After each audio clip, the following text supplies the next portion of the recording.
Hello everybody, this is History Lit, and I've got another tag for you.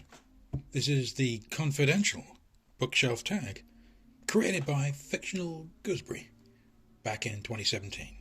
There are 13 questions in all. So, let's begin. The first question is, what is the oldest book on your bookcase? On your bookshelf? Hey. And this is the oldest book on my bookshelf. 1855.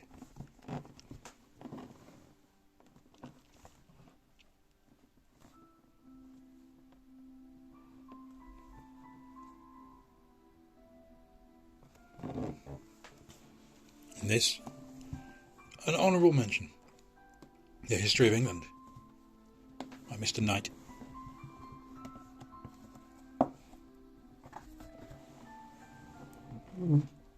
Published in 1856, of which there are 8 volumes, and I only have 7.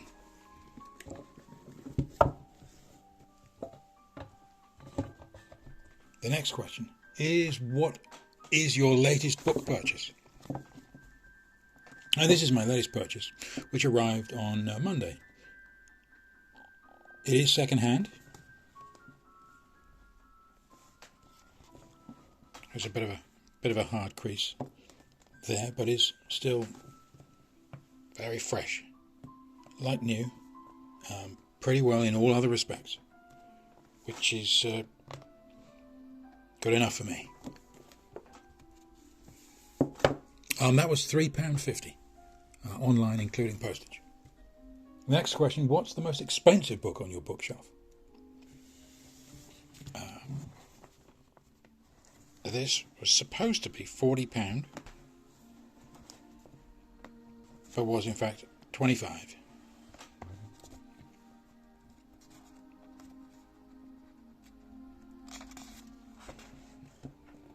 Alan Lane hardback.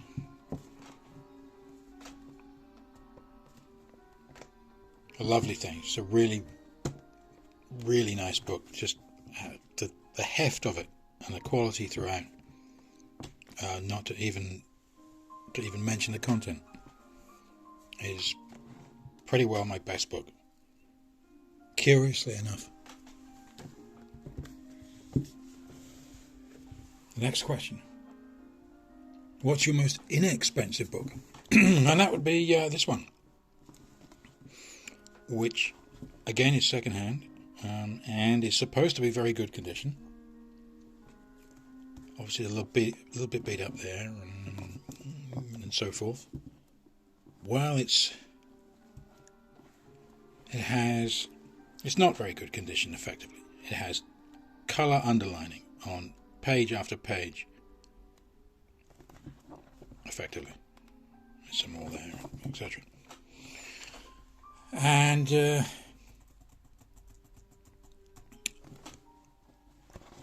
was free. Why was it free? Well, because it was bought on eBay, but as per usual, or even as is often the case, it was described as very good condition, and is in this instance,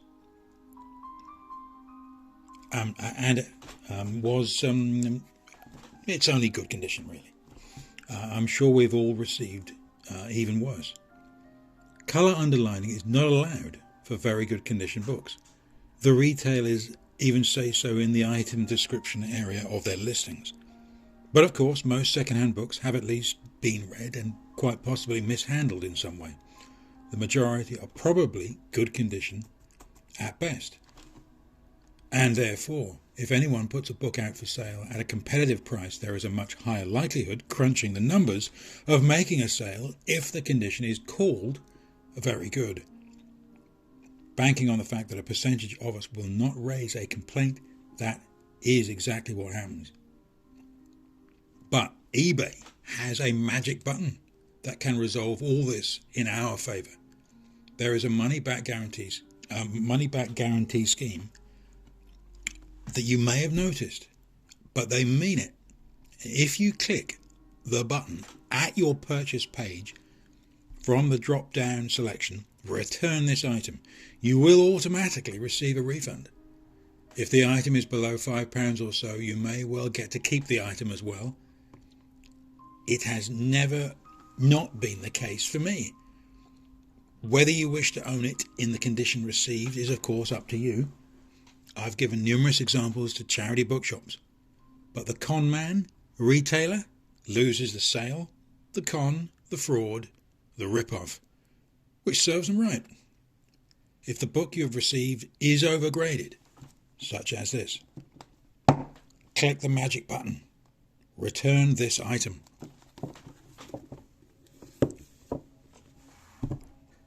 The next question. A book you wasted money on, and that would be this one. Okay, it's poetry here, poems. It's not really for me, I think, probably. But that's another question. But this book is a book that's been talked about a fair amount on BookTube. And it has a nice cover, and should allow for a better understanding of the human experience, in short, especially if you're not overly familiar with things from this part of the world. And this it does provide. But as to the quality of content, then it is a major disappointment. It seems there is a curious sense of simplicity or lack of breadth and depth throughout. One famous poem merely enjoins or exhorts the reader to consider not the checkbook, for example, but merely that it may be fine for a mouse to lead a camel. But what happens when they come across a river? Ha ha! Gotcha! Or should that be watcha to our friend the mouse? Probably a mouse called Mickey, or even Minnie. So that's that one. Unfortunately, I bought it brand new, so that serves me right on that one. The prettiest book on your bookshelf, and I have prettiest. I have selected five that are nice aesthetically.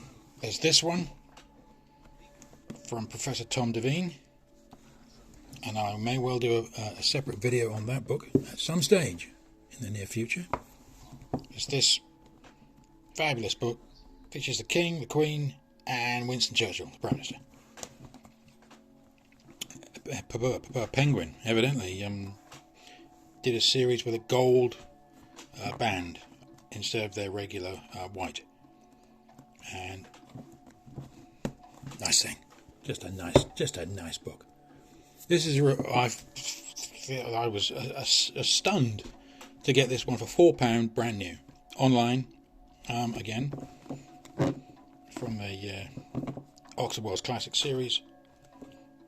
The picture is of the shepherd.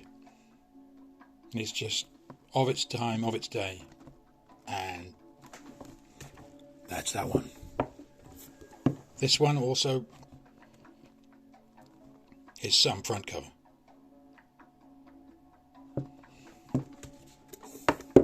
And obviously that one, which I think I might have just simply bought for the front cover. I haven't read it, but the few bits and pieces that I have flicked through in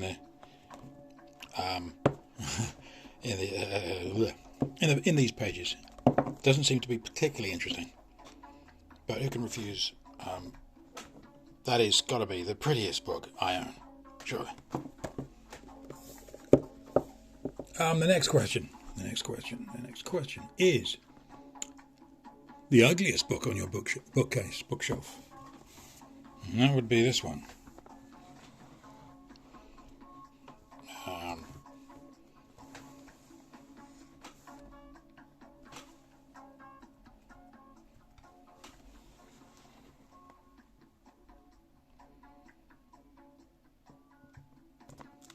It's not a book of spells or a book of the occult.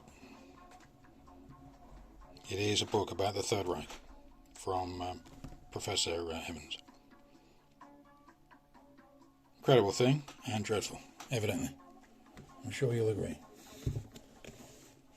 The next question. What's the shortest book?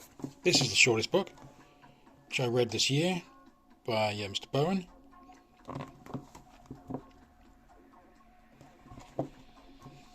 Tiddly little thing. But a great little book. Real nifty little thing, though. The longest book on your shelf? It's going to have to be War and Peace. What a doorstop of a thing.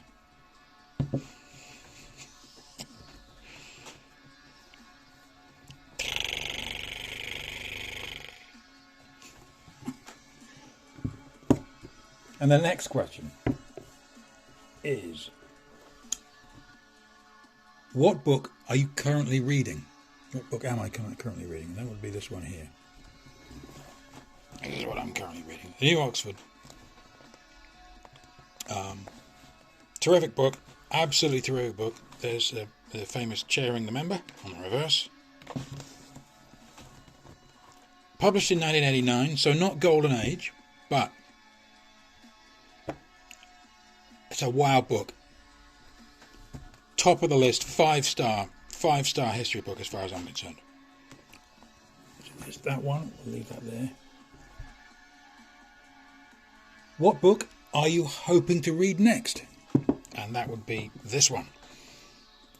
I've read the first couple of pages and chapters, and it is. I hope it will be a very interesting book by contrast to the New Oxford. The funny little book. It's supposed to have, or supposed to be of a series of books. You can see there. Now available, and in preparation, these volumes. But none of these volumes can I find anywhere under any imprint, Palgrave, or anything else. If anyone knows anything, please say so in the comments. There's that one. And the next question: what book? What underhyped books are on your bookshelf? And that would be this that I've mentioned in a previous video, which I think is smashing. There's that one. Missing from this particular tag is the opposite question to an underhyped book, and that's an overhyped book. And this is what I think is an overhyped book. Peter Wilson, while he does highlight on occasion certain pre-existing elements of French and German cultural traditions that help explain how the EU was more naturally brought into being, also derived in part from elements of their own traditional worldviews, he does also engage in plain rhetoric, that is, propaganda, for the EU as well. The title of the book is in fact a bit of a giveaway. The Holy Roman Empire is not Europe, in case you didn't know. But all this is inevitable, one might say. Or backward. The only other thing I could say at the moment is that it is not really written in the Oxford University tradition. Full of interesting stuff, no doubt, absolutely. I can't fault that, but otherwise it is what it is. That back there. And then the final question is, what are your current top 3 favourite books? Well, that's fairly easy. That'll be that one, which I've read this year. This one, which I'm reading right now. And this one, which I read last year. And that wraps it up. That's the end of that tag. So bye for now.